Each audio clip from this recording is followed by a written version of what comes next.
Je vais vous montrer les 2 trucs qui occupent le plus mes enfants en dehors des écrans. Les cartes Pokémon. D'abord, c'est une dinguerie parce que mes enfants, ils ont 5 ans d'écart. Donc trouver des jeux qui les réunissent tous les deux, c'est pas facile. Et avec ça, ça les occupe pendant des heures. Rien que pour constituer des jeux de cartes, des decks, il y a 1 million de possibilités. Et quand ils se sont construits un jeu, et ben ils peuvent jouer l'un contre l'autre. Ils peuvent jouer ensemble contre moi, parce que même moi, je m'éclate à jouer avec eux à ce jeu. En plus, les cartes, elles coûtent 60 centimes, 1 euro, 5 euros, ça dépend de leur valeur. Donc moi, je les amène à Micromania, par exemple. Et comme ils ont 20 euros d'argent de poche par mois chacun, avec ce budget, ils gèrent les cartes, ils peuvent en revendre. Il y a une vraie économie autour de ça. Donc vraiment, ça les occupe pendant des heures. Et le deuxième truc, c'est les livres, les mangas, les BD, des bouquins. J'ai pris un abonnement à la bibliothèque de la ville. C'est gratuit, ça coûte que dalle. Ils peuvent emprunter 30 livres et les garder pendant 1 mois. Je peux même prolonger si jamais ils n'ont pas le temps de les finir. Et ils lisent pendant des heures. Du coup, les écrans, c'est pas pour faire garderie. Les écrans, c'est un moment de partage qu'on a ensemble. On se fait des plateaux TV, on regarde des mangas ensemble. Pour résumer, c'est pas parce que tu ne sais pas comment occuper tes enfants sans les écrans que ça n'existe pas, tu vois. Et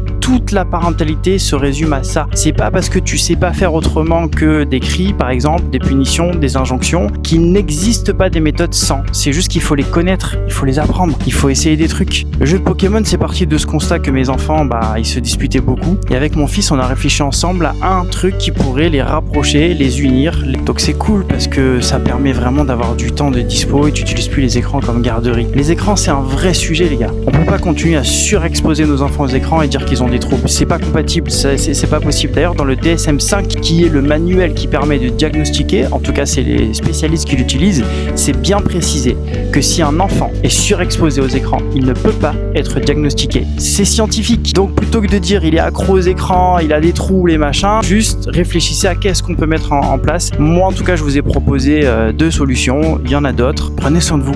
Bisous bisous.